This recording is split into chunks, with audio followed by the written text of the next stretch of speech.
Welcome to Theology Thursday.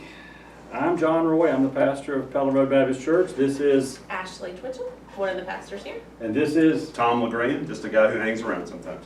Tom's being modest. It's Dr. Tom LeGrand, formerly of Gardner Webb, formerly of several churches, and now working with Impact America. Yeah, formerly being the key word there. But yes, I am with Impact America here in Green. Why don't you tell them a little bit what Impact America does first? Impact America is a nonprofit that is based in Birmingham, but we have, which is, probably near and dear to your heart. Roll Tide. But we decided to come to God's country and work with AmeriCorps workers, and we get them out doing vision screenings in the community for Head Starts and preschools, because there is not a vision screening program in South Carolina for preschoolers. Really? Yes, and we take our little vision cameras around and scan people's eyes, and then we get them connected with eye care. The other thing we do is prepare, and this has been a horrific season for this, we prepare taxes for low-income families. Okay.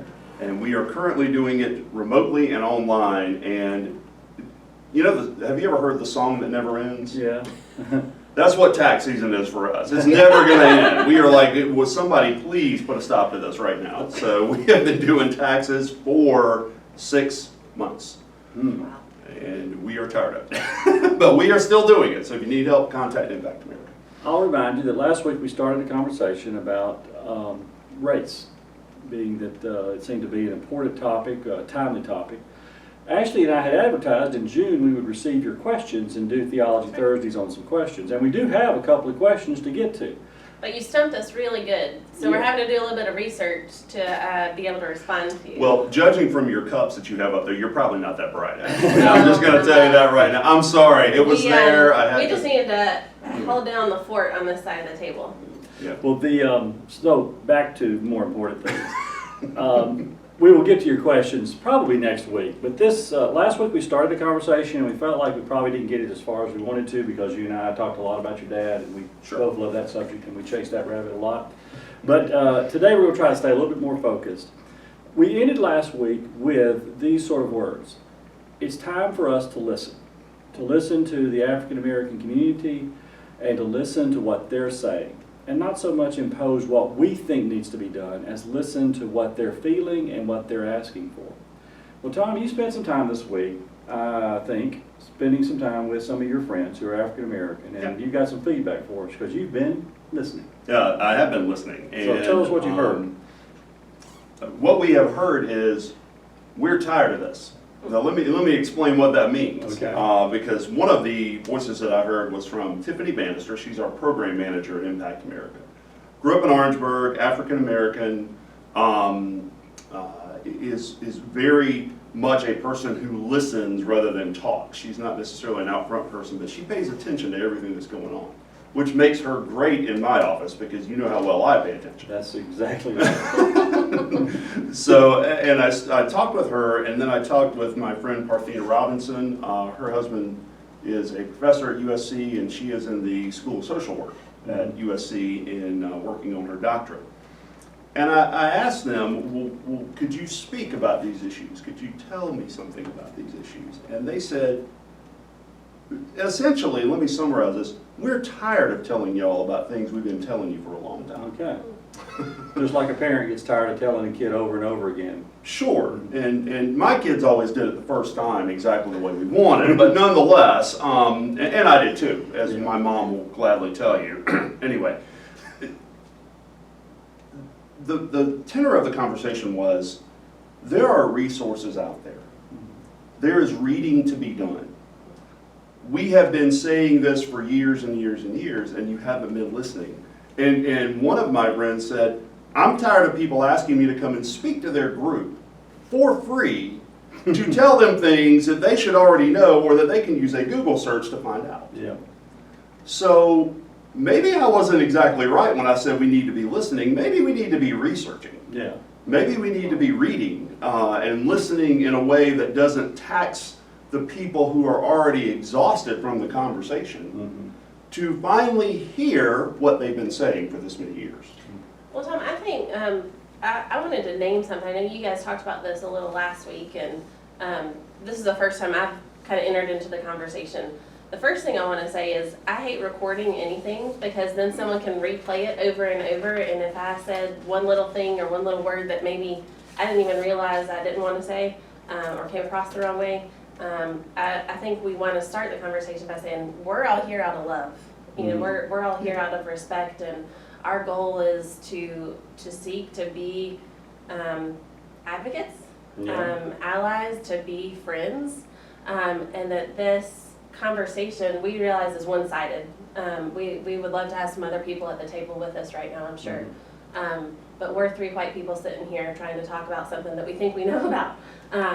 And you know, even words that we say or things that we say might have a nuance that we're not even aware of. And so we start this by saying we're here out of love, and wanting to do that. And I think it kind of goes to what this conversation is. We're saying we want to listen, but maybe we're not listening in the right places.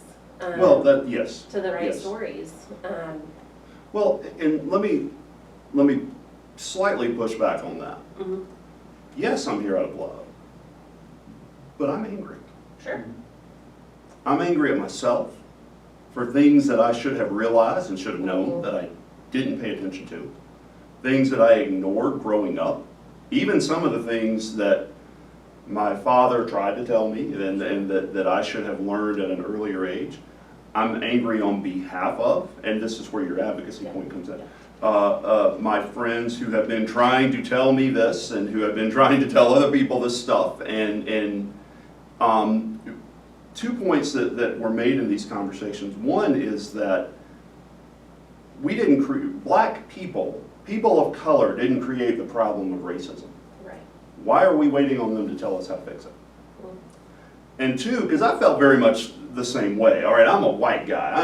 I am the epitome of privilege, of opportunity, and people can say, well, you've earned everything you've gotten. Well, yeah, but most of the jobs I've gotten, I got because I was a white guy. Mm-hmm. You know, I would not have gotten if I was a black woman, Sure. or if I was a Hispanic man, or whatever the case may be. So,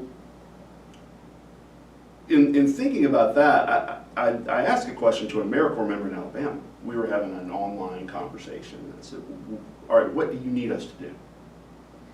And he said, we need you to stand in front of us when we're protesting. We need you to utilize your privilege. Your privilege. To speak up for changes in legislation, for changes in the church, Mm-hmm. for changes in how we look at things and how we do things. So I felt a little bit empowered by that. Mm-hmm. That, no, we don't need you to stay silent. You know, and so while I'm very wary of and I think it's an absolutely great point, you're all three white folks sitting around discussing a problem, but we're the problem. Right.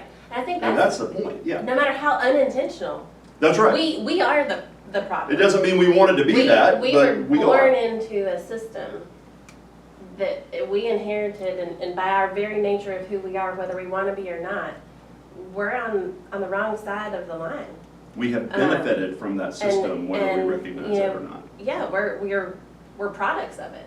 Sure. So the unintentional to say, well, I'm not a racist. Well, I am because I'm a part of a culture. Right. Just because I'm a part of a culture, I therefore become a racist. Because this is not just a one-to-one. You know, any one of us on the street in a relationship or a conversation or with friends would certainly not treat anyone as unequal. Mm-hmm.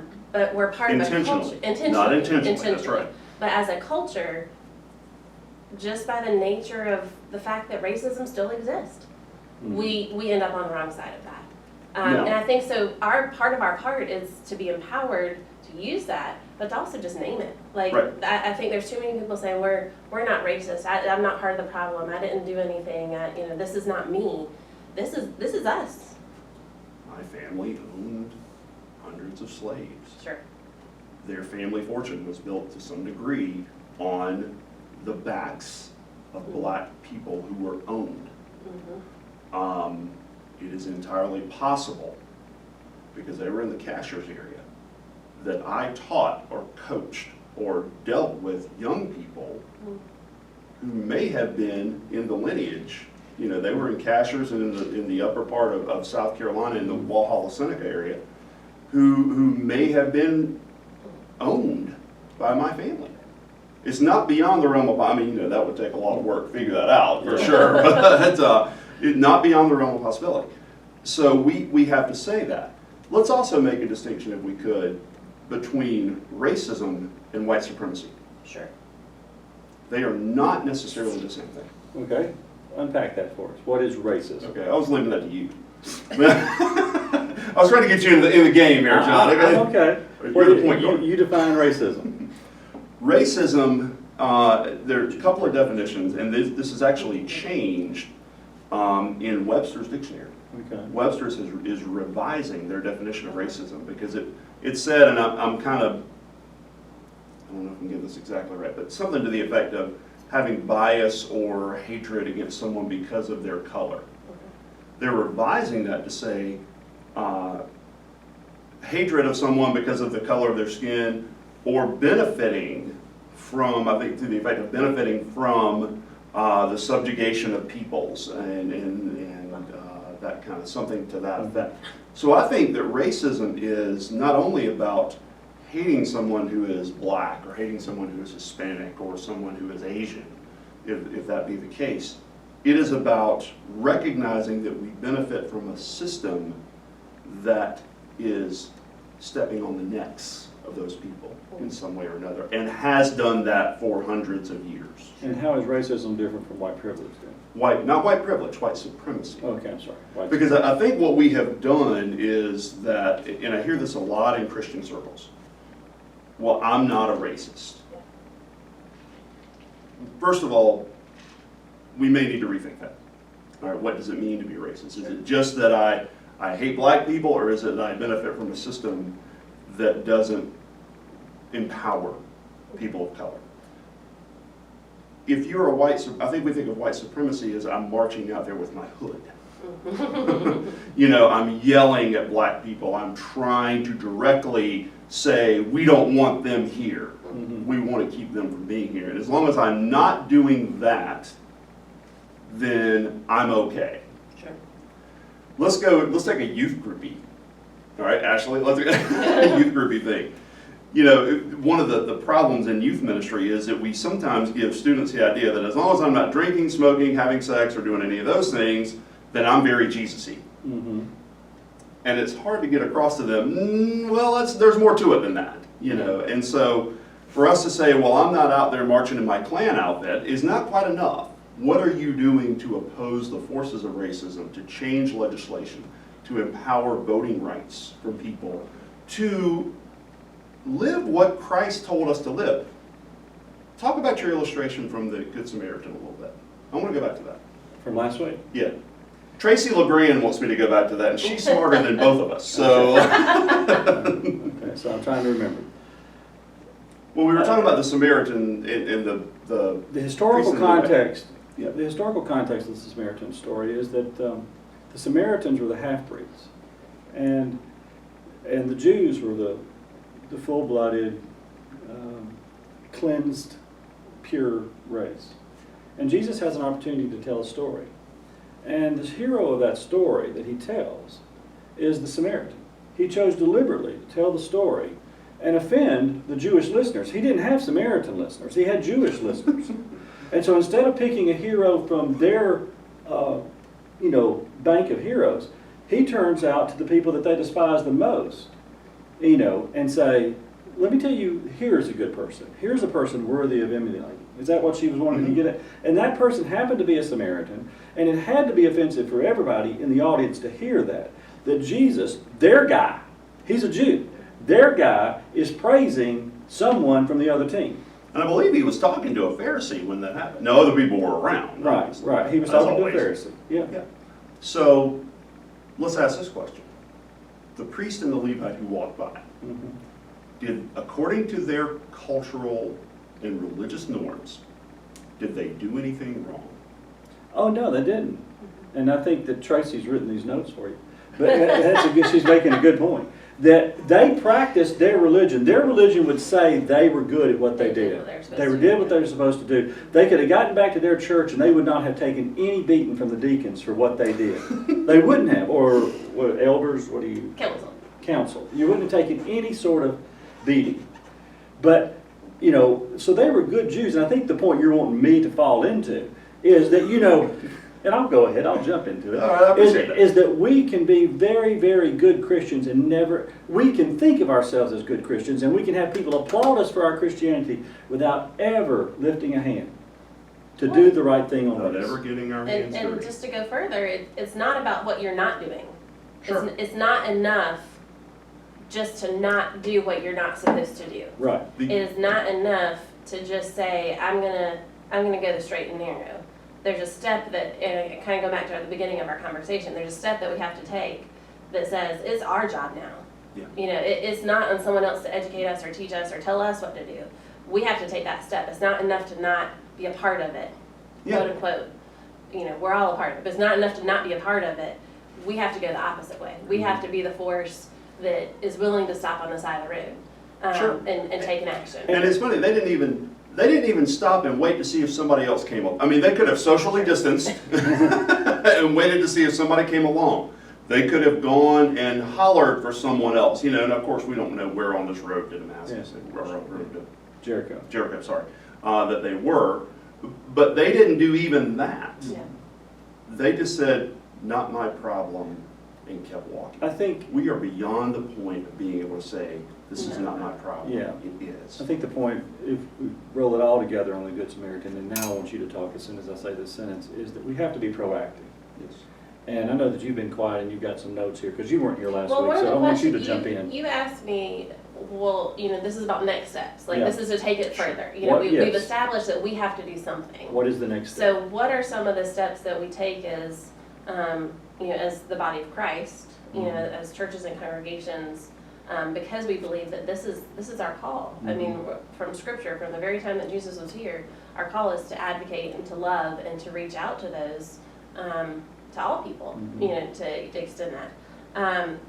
And I think we have set that foundation that we first have to name that we're a part of it, no matter how unintentional. So that was a big thing. Okay. But I think the other thing is a lot of people try to make this about sides.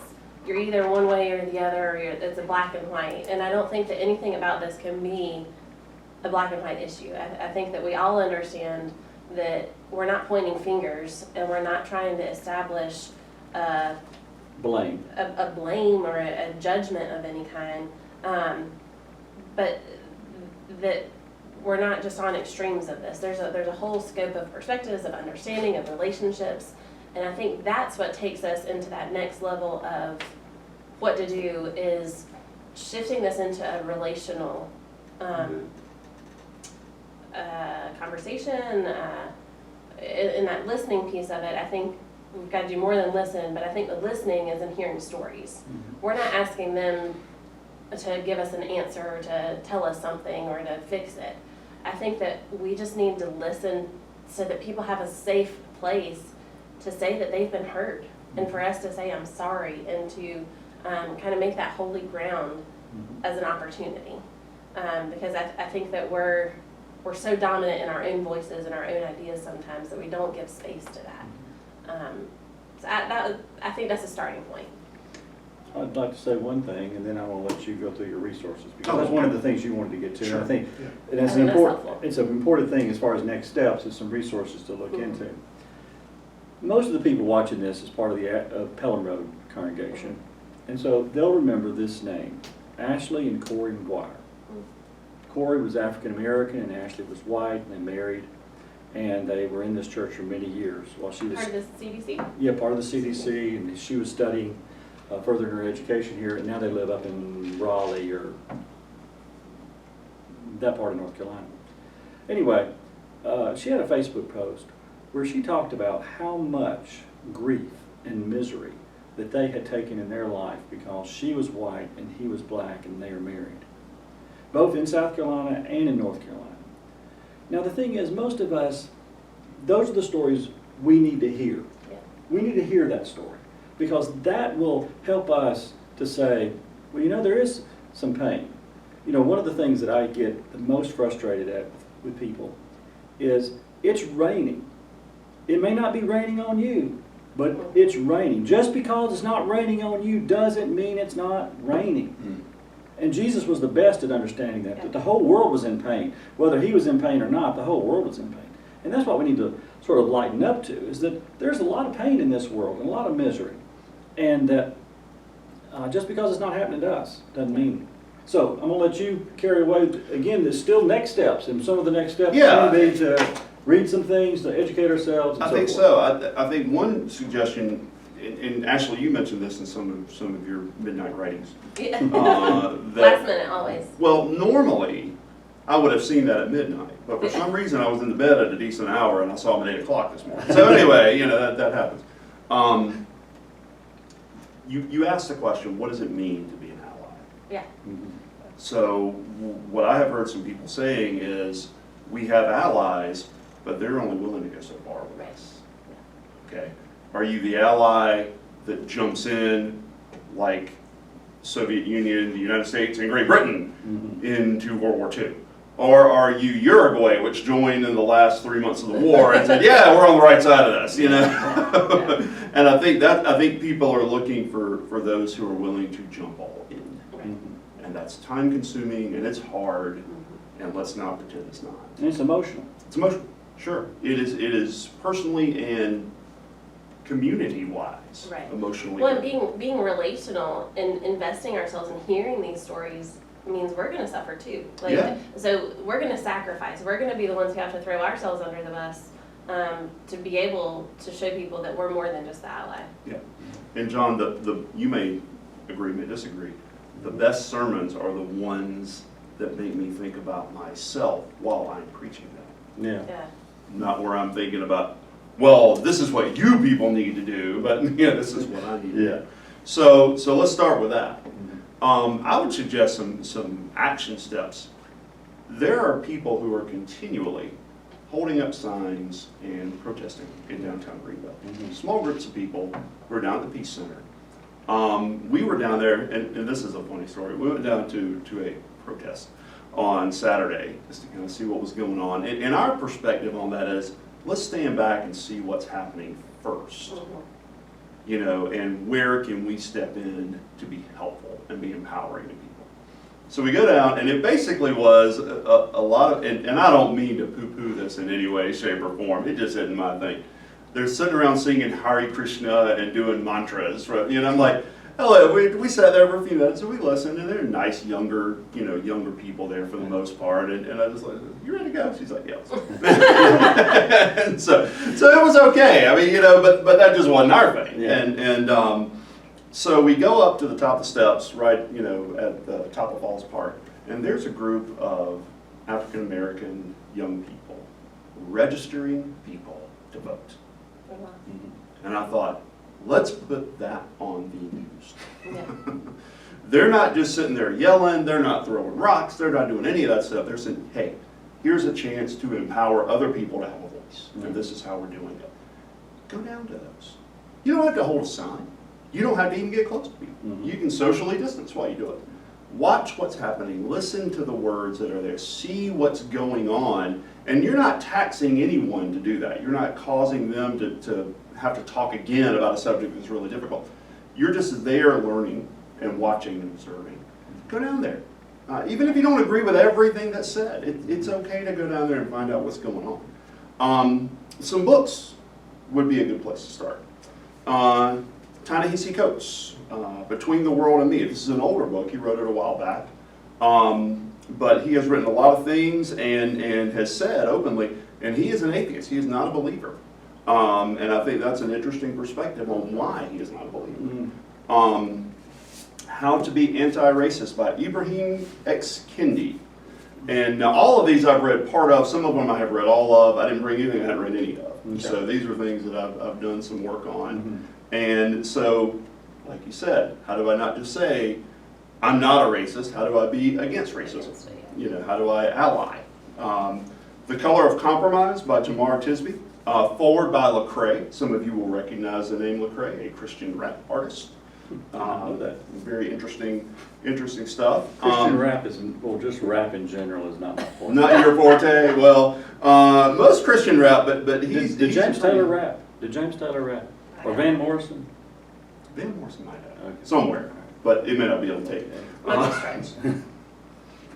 What else? Notice I'm showing my age, not on tape, you know? Yeah, not on tape, that's right. So, this is the book that really was eye-opening for me, White Fragility. That's the one you recommended last week. Yes, I Robin. believe Angela was saying she looked for that and it was sold out on Amazon. Well, and that's the funny thing, a lot of these are. Yeah. A lot of these are. We fortunately got into buying some of these over the last couple of years, so we have them.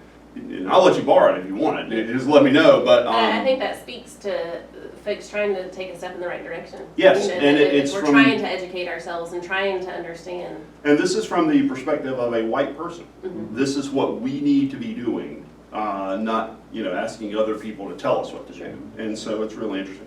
Now, if you want to get deep in the theological weeds and you want some really challenging stuff, This would not be me right now. okay. A Black Theology of Liberation by James Cone. Okay. All right, and I just finished this, and I'm probably going to have to go back and read it 4 more times to figure out what it says. But I mean, it is very challenging to our Christian faith and how we look at Christian faith. I read that because I saw something on social media where a pastor was suggesting if James Cone were in heaven, I would really like him. Is what he said. Really? So basically, he was saying, I like a lot of things that James Cone says, but he's in hell. So, and I was like, whoa, wait a minute.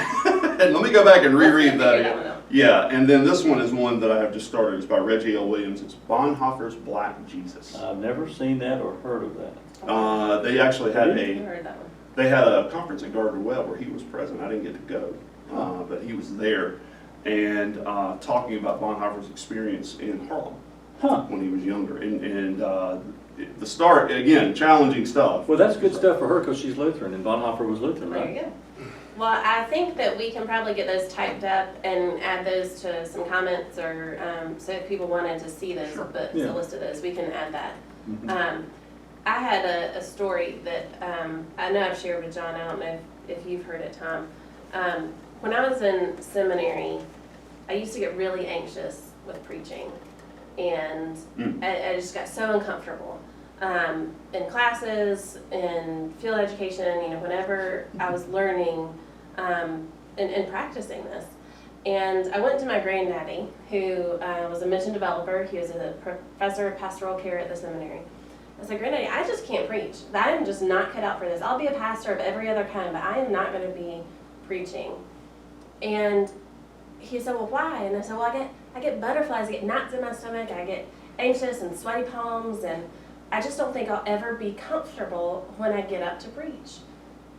And he said, well, good. I was like, well, what kind of advice is that? Thanks a lot. He said, good, because if you're preaching the gospel, you should never be comfortable with it. And I think we're starting to get there. If we're doing the right thing, the Christian thing, if we're living out our faith, we should not be comfortable. And so these conversations, we want to shy away from them. We want to be silent because it makes us uncomfortable. But good. Yeah. Good, because that's the gospel. That's the love of Jesus. It should make us uncomfortable no matter where we are. And I just love that. I will always carry that into my ministry, that you might be doing the right thing as soon as you start getting uncomfortable. And I'll end with this, because I think that's a great note to end on. Did you have something else? I just wanted to say real quick, there is a Sorry. website that has a long list of resources and reading and places to donate, and we can obviously put that link up Okay. somewhere as well, because Alright. it's far too long What's for us the to name go of through. it? It's called kingofstates.com. It's just a blog, Okay. but this blogger has collected just a bunch of organizations that we can look into Sure. if that's something you would want to. Yeah. Yeah, Read out. we'll include that. We'll get the list of books and put the link Yeah. in there too. Yeah. What I was going to end on was, yes, the closer we get to the truth on these subjects, the more uncomfortable we're going to get. But we spent a lot of time at Pelham Road trying to make this a safe place to have hard conversations. Now, a safe place for hard conversations is one where you can speak your mind and not be offensive or disrespectful to anybody else, and no one should be offensive or disrespectful to you. And you may not even agree. Right. And I don't think on a subject this broad and with this many off-ramps and on-ramps that we're going to all agree. And you're going to probably find people who you say, well, I like that, that seems a little too far to me, and I don't get that. Yeah. Okay, all right, if that's all the steps you want to take, then nobody should say you're a bad Christian if you won't take those 2 steps. Yeah. We should not force you to take those others. And so that's the pilgrimage we're on. It's going to be a tense one. It's going to be some hard conversations, but this is a safe place to do it. Absolutely. Thanks for dropping by today. Dr. Tom, thank you for coming. Ashley, thank you for being here. Good to see you guys. Next week, we actually deal with one of your questions, the one on sovereignty. Oh boy. So you better read He's up. looking at me because he wants me to answer it because Yeah. he got stumped. I got stumped. She's going to have to answer that. Bye now. Take care. Thank you.